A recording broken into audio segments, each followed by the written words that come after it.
it'll be good to introduce some basic terminology that is commonly used in artificial intelligence to distinguish different types of problems. The very first word I will teach you is fully versus partially observable. An environment is called fully observable if what your agent can sense at any point in time is completely sufficient to make the optimal decision.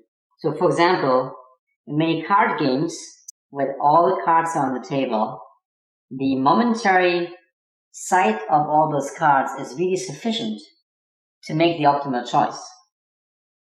That is really in contrast to some other environments where you need memory on the side of the agent to make the best possible decision. For example, in the game of poker, the cards aren't openly on the table, and memorizing past moves will help you make a better decision. To fully understand the difference, consider the interaction of an agent with the environment through its sensors and its actuators, and this interaction takes place over many cycles, often called the perception-action cycle. For many environments, it's convenient to assume that the environment has some sort of internal state. For example, in a card game where the cards are not openly on the table, the state might pertain to the cards in your hand. An environment is fully observable if the sensors can always see the entire state of the environment. It's partially observable if the sensors can only see a fraction of the state, yet memorizing past measurements give us additional information of the state that is not readily observable right now. So in any game, for example, where past moves have information about what might be in a person's hand, those games are partially observable and they require different treatment.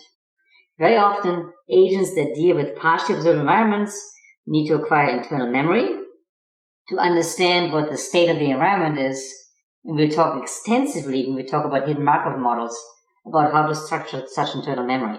A second terminology for environments pertains to whether the environment is deterministic or stochastic.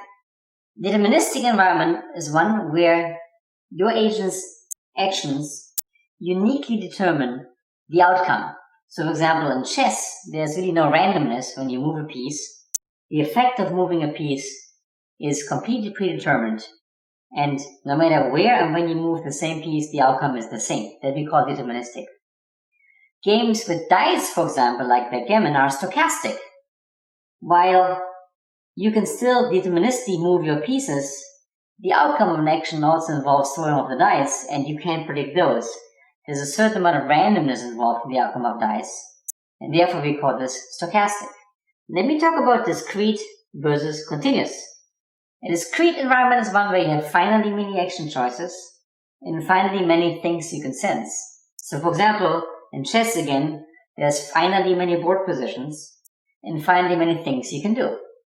That is different from a continuous environment where the space of possible actions or things you could sense may be infinite.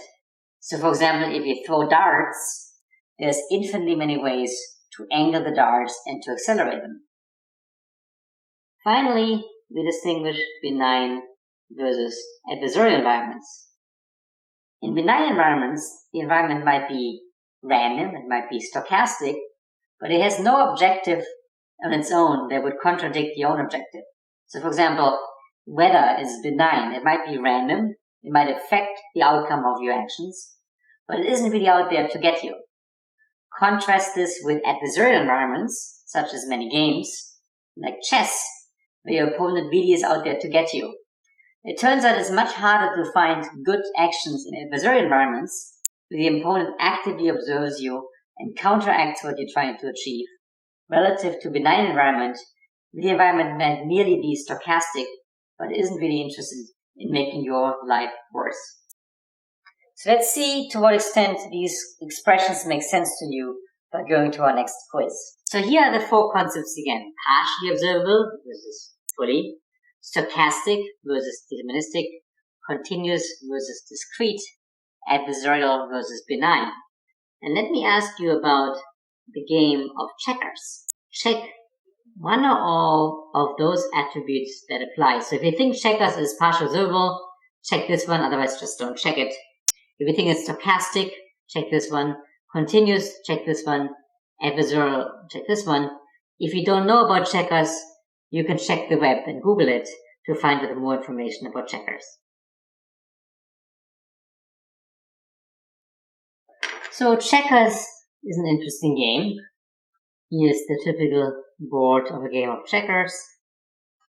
Your pieces might look like this, and your opponent's pieces might look like this.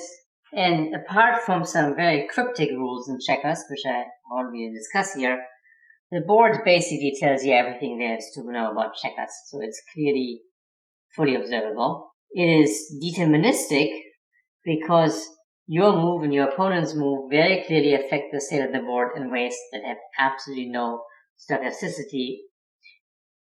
It is also discrete because there's finally many action choices and finally many board positions. And obviously it is adversarial, since your opponent is out to get you.